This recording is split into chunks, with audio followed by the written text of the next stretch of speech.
Hello friends, তোমরা সকলে কেমন আছো? আশা করছি তোমরা সকলে খুব ভালো আছো। আমিও খুব ভালো আছি।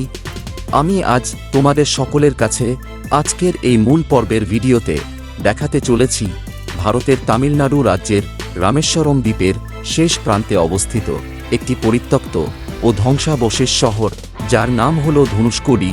ধনুষ্কোডি হল তামিলনাড়ু রাজ্যের রামেশ্বরম দ্বীপের শেষ প্রান্তে অবস্থিত, যেখানে বঙ্গোপসাগর ও ভারত মহাসাগরের মিলনস্থল এবং রাম সেতুর ঐতিহাসিক গুরুত্বপূর্ণ এই স্থানটি, যা পর্যটকদের কাছে অত্যন্ত আকর্ষণীয় করে তুলেছে। এই ধনুষ্কোডি সমুদ্র, ইতিহাস ও রহস্যের এক অপূর্ব ঠিকানাও বটে। হিন্দু পুরাণ অনুযায়ী ভগবান শ্রীরাম এখান থেকে লঙ্কায় যাওয়ার জন্য সেতু নির্মাণ করেছিলেন, যাকে রাম সেতু বা অ্যাডামস ব্রিজ বলা হয়। আজ আমরা সকলেই আজকে এই বাসে চেপে এগিয়ে চলেছি সেই তামিলনাড়ু রাজ্যের রামেশ্বরম দ্বীপের সেই ধনুষ্কোডি পথেই। তাহলে চলুন বন্ধুরা, আর বেশি কথা না বাড়িয়ে এবারে আমাদের মূল ভিডিওটির দিকে এগিয়ে যাই। আর যদি আপনি আমার এই চ্যানেলে নতুন বন্ধু বা ফ্রেন্ডস হয়ে থাকেন, তাহলে চ্যানেলটি অবশ্যই সাবস্ক্রাইব করবেন এবং ভিডিওটি সম্পূর্ণ দেখে যদি একটুও ভালো লেগে থাকে, তাহলে ভিডিওটিতে একটি লাইক, শেয়ার এবং কমেন্ট করতে ভুলবেন না প্লিজ। তাহলে চলুন বন্ধুরা, এবারে ভিডিওটি শুরু করা যাক।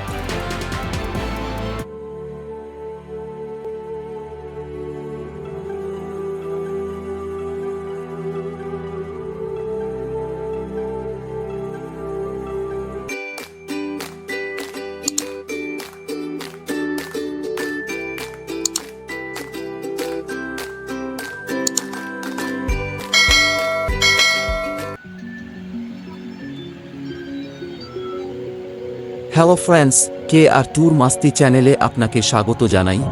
এই যে আমাদের বাস কি দ্রুত গতিতে এগিয়ে চলেছে রামেশ্বরম দ্বীপের সেই ধনুষ্কোডির খোঁজে।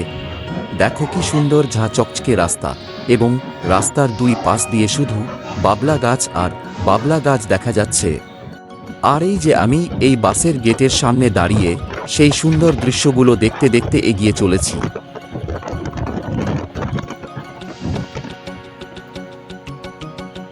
আর এই যে আমাদের সকল ট্যুরিস্ট যাত্রী, তারা প্রত্যেকে এই গাড়ির সিটে বসে সেই সব সুন্দর দৃশ্যগুলো জানালার ফাঁক দিয়ে দেখছেন। আবার কিছু যাত্রী সিটে বসে ঘুমিয়ে পড়েছেন। দেখুন সেই সব দৃশ্যগুলো আমি আমার এই ক্যামেরায় সেই সব ছবি ও ভিডিও ফ্রেম বন্দি করে রেখেছি।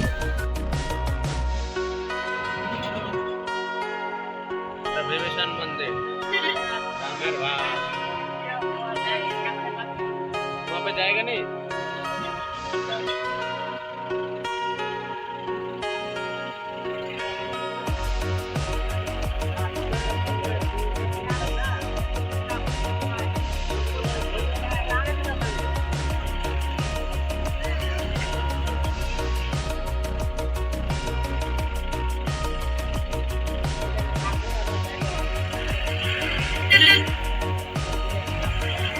আর এই দেখুন কি সুন্দর রাস্তা, আর রাস্তার দুই পাশ দিয়ে শুধু সমুদ্রের জল দেখা যাচ্ছে। আর আমাদের বাস সেই রাস্তা ধরে ধীরে ধীরে কি সুন্দরভাবে এগিয়ে চলেছে। সত্যি অপূর্ব সুন্দর লাগছে, তাই না?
আর এই যে আমাদের বাস এখন এসে পৌঁছেছে ধনুষকোটি রেল স্টেশনের সামনে। দেখুন সেখানে পুরনো চার্চ, পোস্ট অফিস ও রেলওয়ে স্টেশনের ধ্বংসাবশেষ দেখা যায়, যা পর্যটকদের বিশেষভাবে আকর্ষণ করে। এখানে এসে জানতে পারি যে 1964 সালের ভয়াবহ ঘূর্ণিঝড়ে একটি ট্রেন সমুদ্রের জলোচ্ছ্বাসে ডুবে যায় এবং শত শত মানুষের মৃত্যু হয় এবং এই সমৃদ্ধশালী শহরটি ধ্বংসস্তূপে পরিণত হয়, যা এখন ভুতুড়ে শহর নামেও পরিচিত।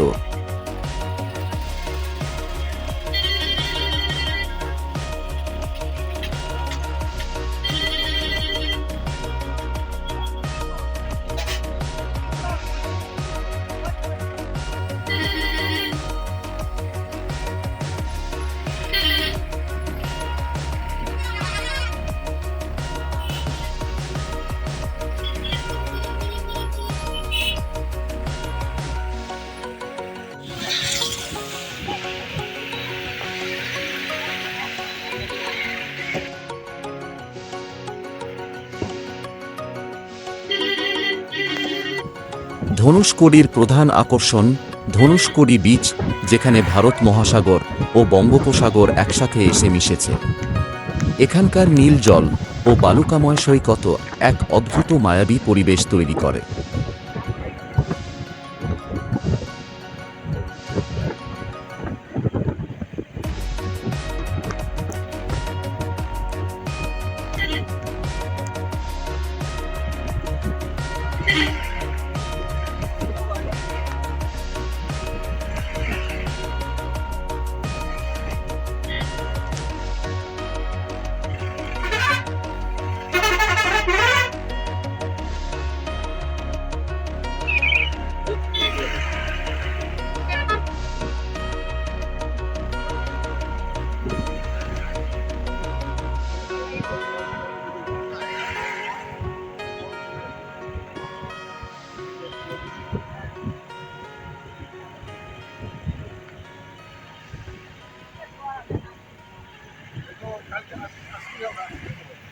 এই ধনুষকোডি শব্দের অর্থ হল ধনুকের শেষ প্রান্ত।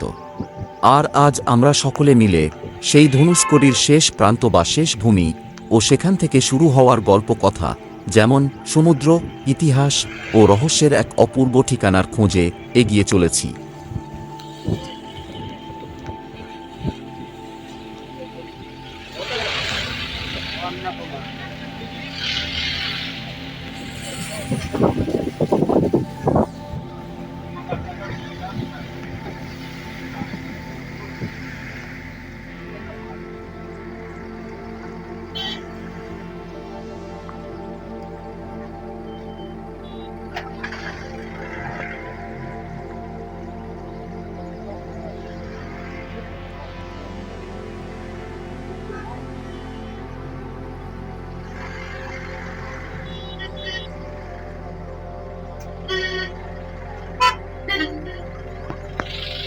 দেখো যে আমাদের বাস এই ঝিরি ঝিরি বৃষ্টির মধ্যেই এগিয়ে চলেছে এবং রাস্তার পাশ দিয়ে কত ধরনের টুরিস্ট বাস ও ছোট বড় বিভিন্ন ধরনের গাড়ি এই রাস্তার পাশ দিয়ে পরপর সারিবদ্ধভাবে দাঁড়িয়ে রয়েছে।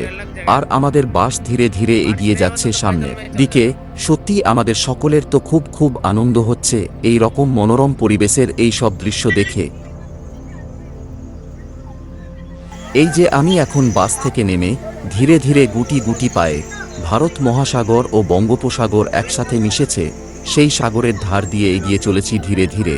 দেখো যে এই সাগরের মধ্যে কত টুরিস্ট যাত্রী নেমে স্নান করছেন, আর এই যে এই সাগরের তীরে স্বয়ং নিজে দাঁড়িয়ে থেকে সেই সব টুরিস্ট যাত্রীদের আনন্দের মুহূর্তের কিছু ছবি ও ভিডিও তুলে নিলাম। সত্যি আমার তো খুব খুব সুন্দর লাগছে এই সব দেখে। আমার বহুদিনের ইচ্ছা ছিল যে কবে এই কন্যাকুমারী ঘুরতে আসব, আজকে আমার তা পুরোপুরিভাবে সম্পূর্ণ হলো। এই ধনুষকোডি বিচ ভারতের মূল ভূখণ্ডের শেষ প্রান্ত বা শেষ সড়ক নামে পরিচিত। এখান থেকেই শ্রীলঙ্কার উপকূল অঞ্চল সবচেয়ে কাছে দৃশ্যমান হয়। পৌরাণিক রামায়ণের সাথে জড়িত রাম সেতুর ভগ্নাবশেষ বা পাথরের শৃঙ্খলটি এখান থেকে দূরবীনে বা খালি চোখে কিছুটা দেখা যায়।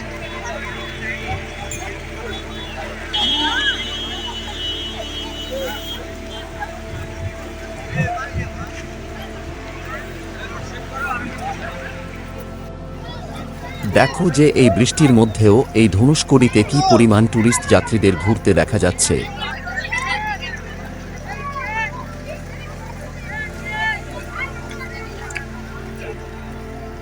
আর ওই দেখুন, ওই ভারত মহাসাগর ও বঙ্গোপসাগরের সুন্দর ঢেউ, এর ঠিক ওপরে আকাশের বুকে ধেয়ে আসা কালো মেঘগুলো কি অসাধারণ লাগছে।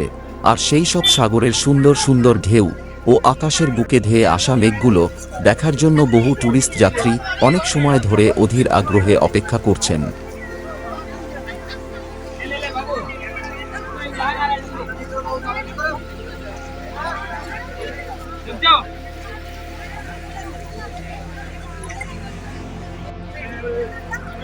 আর এই যে আমি এখন এই সাগরের তীরে দাঁড়িয়ে এই দুই সাগরের ধেয়ে আসা ঢেউগুলোর সাথে কিছু সময় ধরে সেলফি ভিডিও ও তার চারপাশের বহু টুরিস্ট যাত্রীদের দাঁড়িয়ে থাকার সমস্ত ভিউগুলো এই সাগরের বুকে দাঁড়িয়ে তুলে নিলাম।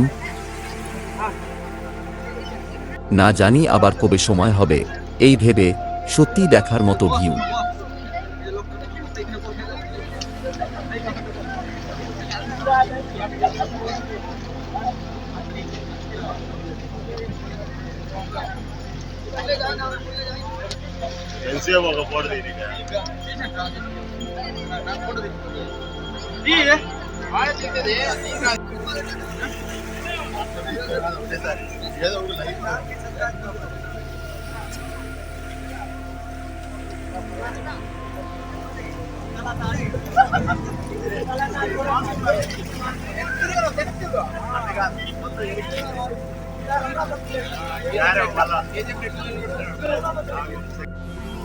আর এই দেখো এই সাগরের পাড় দিয়ে কত দোকান পাট খোলা রয়েছে খোলা মেঘলা আকাশের মাঝে। আর সেই সব দোকানগুলোতে সাজানো বিভিন্ন ধরনের সামুদ্রিক রং বেরঙের পাথর, শঙ্খ, শাখা, মালা, এমনকি বিভিন্ন ধরনের ঘর সাজানো জিনিসপত্র নিয়ে এই সাগরের বুকে বেচা কেনা করছেন এখানকার স্থানীয় বাসিন্দারা। আর আমি সেই সব দোকানগুলোর পাশ দিয়ে এই বৃষ্টির মধ্যে ঘুরে ঘুরে তোমাদের সকলের কাছে এই ভিডিওগুলো তুলে ধরেছি।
আর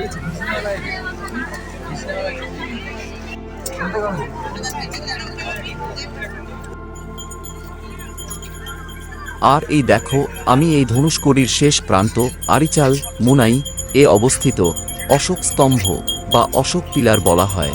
আমি এখন সেই অশোক স্তম্ভ বা অশোক পিলারের কাছে এসে হাজির হয়েছি।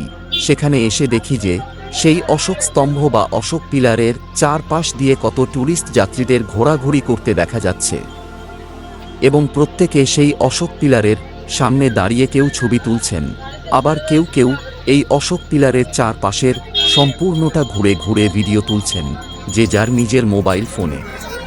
আমিও স্বয়ং নিজে এই অশোক পিলারের চারিদিকের সম্পূর্ণ ভিউটা ঘুরে ঘুরে তুলে নিলাম। এই অশোক পিলারের উপরে ভারতের জাতীয় প্রতীক অশোক স্তম্ভ স্থাপন করা আছে। এটি মূলত ভারতের শেষ সড়ক পথের সমাপ্তি বিন্দু, যা চিহ্নিত করার জন্য নির্মিত একটি স্মারক স্তম্ভ।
তাহলে বন্ধুরা, আজকের মতো এখানেই তামিলনাড়ু রাজ্যের রামেশ্বরম দ্বীপের সেই ধনুষ্কড়ির ভিডিওটি এখানেই শেষ করছি। দেখা হবে আবার আমার অন্য কোনো ভিডিওতে। আপনারা দেখতে থাকুন কে আর ট্যুর মাস্তি চ্যানেল। আর যদি আপনি আমার এই চ্যানেলে নতুন বন্ধু বা ফ্রেন্ডস হয়ে থাকেন, তাহলে চ্যানেলটি অবশ্যই সাবস্ক্রাইব করবেন এবং ভিডিওটি সম্পূর্ণ দেখে যদি একটুও ভালো লেগে থাকে, তাহলে ভিডিওটিতে একটি লাইক, শেয়ার এবং কমেন্ট করতে ভুলবেন না প্লিজ। ধন্যবাদ।